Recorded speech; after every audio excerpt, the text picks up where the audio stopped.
ನಾನು ಡಾಕ್ಟರ್ ಆಗ್ಬೇಕು, ಜನರ ಸೇವೆ ಮಾಡಬೇಕು ಅಂತ ಎಷ್ಟೋ ಕನಸು ಕಟ್ಟಿಕೊಂಡು ಕಷ್ಟಪಟ್ಟು ಹಗಲು ರಾತ್ರಿ ಅಂತ ಹೇಳದೆ ಪ್ರಾಮಾಣಿಕವಾಗಿ ಓದಿದ ಲಕ್ಷಾಂತರ ವೈದ್ಯಕೀಯ ಆಕಾಂಕ್ಷಿಗಳಿಗೆ ಇವತ್ತು ದೊಡ್ಡ ಆಘಾತ ಎದುರಾಗಿದೆ.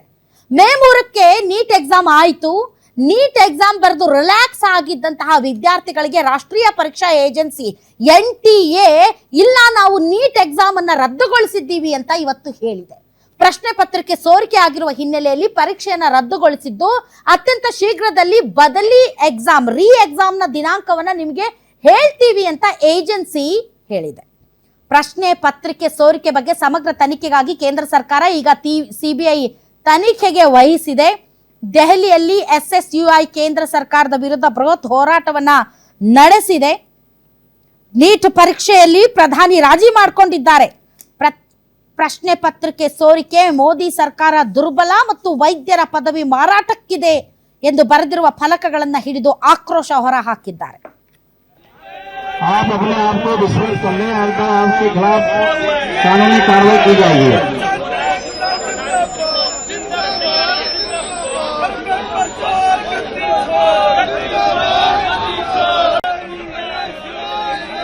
आप लोगों को बार बार रिपीट किया जा रहा है कि आप धारा 165 BNSS लागू है और आप लोग इस तरीके से यहाँ पर धरना प्रदर्शन नहीं कर सकते।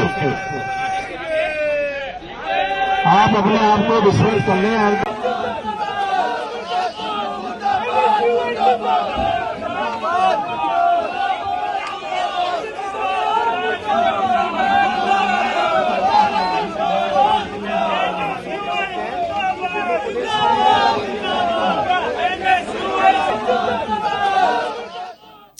ಸೊ ಏನಾಗಿದೆ, ಯಾಕೆ, ಎಲ್ಲಿ, ಹೇಗೆ ಸೋರಿಕೆ ಆಯ್ತು ಅನ್ನೋದಕ್ಕೆ ಸಂಬಂಧಪಟ್ಟಂತೆ ಒಂದಿಷ್ಟು ಡೀಟೇಲ್ಸ್ ಇದೆ, ಬನ್ನಿ ನೋಡೋಣ.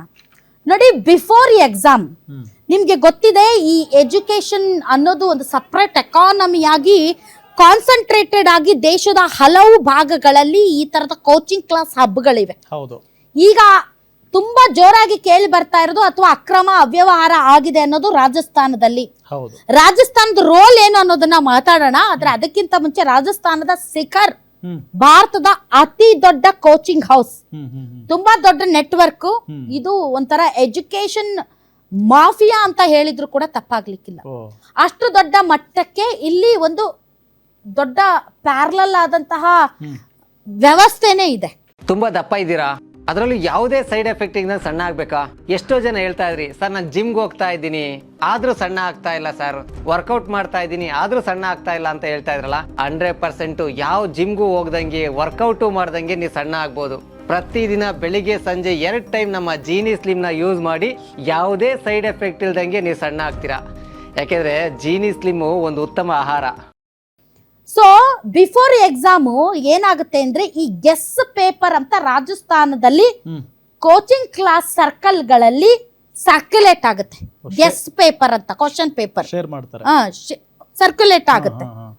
ಸೊ ಈ ಒಂದು ಸರ್ಕ್ಯುಲೇಟ್ ಆದಂತಹ ಈ ಗೆಸ್ ಪೇಪರ್ ಅನ್ನ ಒಂದು ವಾರದಕ್ಕಿಂತ ಮುಂಚೆನೆ ಆ ಮೆಟೀರಿಯಲ್ ಗಳನ್ನ ಅಲ್ಲಿರುವಂತ ಸ್ಟೂಡೆಂಟ್ ಗಳೆಲ್ಲ ಚೆನ್ನಾಗಿ ಸ್ಟಡಿ ಮಾಡ್ತಾರೆ. ಸ್ಟಡಿ ಮಾಡಿದ್ಮೇಲೆ ಮೇ 3ನೇ ತಾರೀಕು ನೀಟ್ ಎಕ್ಸಾಮ್ ನಡೆಯುತ್ತೆ. ನೀಟ್ ಎಕ್ಸಾಮ್ ಆದ್ಮೇಲೆ ಮೇ 7-8ಕ್ಕೆ ಕಂಪ್ಲೇಂಟ್ಗಳು ಮತ್ತು ಕಂಪ್ಯಾರಿಸನ್ ಆನ್ಲೈನ್ ಅಲ್ಲಿ ಸರ್ಫೇಸ್ ಆಗಕ್ಕೆ ಶುರುವಾಗುತ್ತೆ.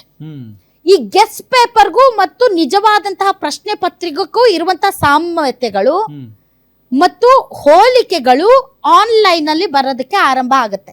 ಯಾವಾಗ? ಮೇ 7 ಮತ್ತು 8. ಮೇ 7-8 ಕಂಪ್ಲೇಂಟ್ಗಳು ಮತ್ತು ಕಂಪ್ಯಾರಿಸನ್ಸ್ ಆನ್ಲೈನ್ ಅಲ್ಲಿ ಬಂದ ಮೇಲೆ ರಾಜಸ್ಥಾನದಲ್ಲಿ ಇನ್ವೆಸ್ಟಿಗೇಷನ್ ಆರಂಭ ಆಗುತ್ತೆ. ಸೊ ರಾಜಸ್ಥಾನದಲ್ಲಿ ಇನ್ವೆಸ್ಟಿಗೇಷನ್ ಆರಂಭ ಆಗುತ್ತೆ. NTA ಇಂತಹ ಪರೀಕ್ಷೆಗಳನ್ನ ನಡೆಸುವಂತ ನ್ಯಾಷನಲ್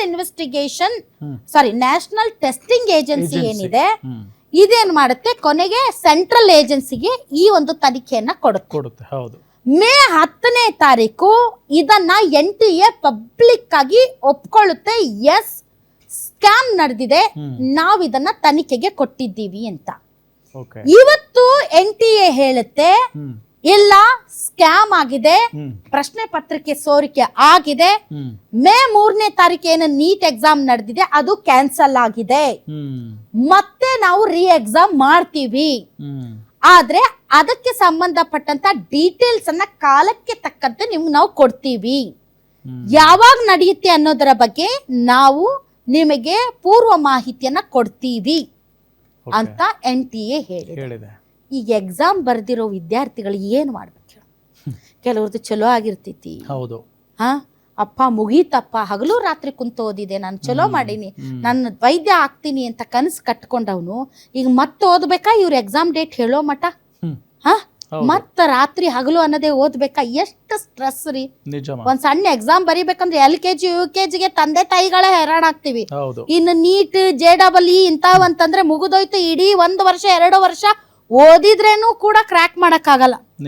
ಇತ್ತೀಚೆಗೆ ನೀವು ಮೊದಲೆಲ್ಲ 80-85% ತಗೊಂಡ್ರೆ ನಿಮ್ಗೆ ಅತ್ಯುನ್ನತವಾದಂತ ರ್ಯಾಂಕ್ ಬರ್ತಾ ಇತ್ತು. ಆದ್ರೆ ಈಗ ರ್ಯಾಂಕಿಂಗ್ ಅಲ್ಲೂ ಇನ್ಫ್ಲೇಷನ್ ಅನ್ನೋ ತರದಲ್ಲಿ ಮಾತಾಡ್ತಾರೆ. ಅಂದ್ರೆ ನೀವು 99-100 ಮಾರ್ಕ್ಸ್ ತಗೊಂಡ್ರು ಕೂಡ ರ್ಯಾಂಕೇ ಸಿಗಲ್ಲ. ಅಂತಹ ಒತ್ತಡ ಇದೆ, ಸ್ಪರ್ಧಾತ್ಮಕ ಯುಗ ಇದೆ. ಅಂತದ್ರಲ್ಲಿ ಈಗ ಮತ್ತೆ ತಗೋ ಬುಕ್ಕು ರಾತ್ರಿ ಹಗಲು ಕುತ್ಕೊಂಡು ಓದು ಅಂತಂದ್ರೆ ಹೆಂಗ ಆಗಬೇಡ ಹೇಳ್ರಿ. ಇವ್ರು ಮಾಡುವಂತ ಕೈಲಾಗದ ತನಕ್ಕೆ, ಇವ್ರು ಮಾಡುವಂತ ನೀಚತನಕ್ಕೆ ಒಂದ್ ಎಕ್ಸಾಮ್ ಮಾಡೋ ಯೋಗ್ಯತೆ ಇಲ್ಲ ನಿಮಗೆ. ಭವಿಷ್ಯದ ವೈದ್ಯರುಗಳನ್ನ ರೂಪಿಸುವಂತಹ ಒಂದು ಎಕ್ಸಾಮ್ ಇದು. ನೀಟ್ ಅತ್ಯಂತ ಟಫ್, ನಿಮ್ಗೆ ಗೊತ್ತಿದೆ. ನೀಟ್ ಎಕ್ಸಾಮ್ ಅಲ್ಲಿ ಒಂದು ಒಳ್ಳೆ ರ್ಯಾಂಕ್ ತಗೊಳ್ಬೇಕು ಅನ್ನೋದು ಎಲ್ಲಾ ಪೋಷಕರು ಮತ್ತು ಎಲ್ಲಾ ವಿದ್ಯಾರ್ಥಿಗಳ ಅತ್ಯಂತ ದೊಡ್ಡ ಆಸೆ ಆಗಿರುತ್ತೆ. ಅಂತದ್ರಲ್ಲಿ ಈಗ CBI ತನಿಖೆಗೆ ಆದೇಶ ಮಾಡಿದ್ದಾರೆ. ಅಂಡ್ ಪೂರ್ತಿ ಎಕ್ಸಾಮ್ ಯಾಕೆ ಕ್ಯಾನ್ಸಲ್ ಮಾಡಿದ್ದಾರೆ? ಈ ರಾಜಸ್ಥಾನ ಅಥವಾ ಕಾನ್ಸಂಟ್ರೇಟೆಡ್ ಆಗಿ ಕೆಲವೊಂದು ಕಡೆ ನಡೆದಿದ್ರೆ ಇಡೀ ಎಕ್ಸಾಮ್ ಯಾಕೆ ಇವರು ಕ್ಯಾನ್ಸಲ್ ಮಾಡಿದ್ದಾರೆ ಅಂತ ಬಹಳ ಜನ ಆ ಪ್ರಶ್ನೆನ ಕೇಳ್ತಾ ಇದ್ದಾರೆ.